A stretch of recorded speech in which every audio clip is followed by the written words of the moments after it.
very strong in Mindanao and the Visayas. But you have victories of Bam Aquino and Kiko Pangilinan in those regions as well. And in fact, they also rank highly in some of the areas in Visayas and Mindanao.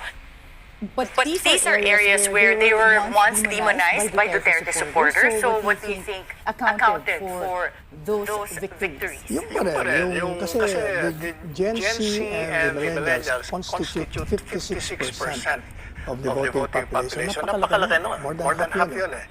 Plus, at the same time, alam mo yung Duterte country talagang maraming blindly, I'm sorry to say, talagang bumoto dun sa 10. Kaya ang taas nila dun sa mga Duterte country. Pero pagdating dun sa iba, na maraming mga grupo ng mga bata na edukado, hindi nakapasa yung marami sa kanila. Dun sa among the Duterte. But if you look at the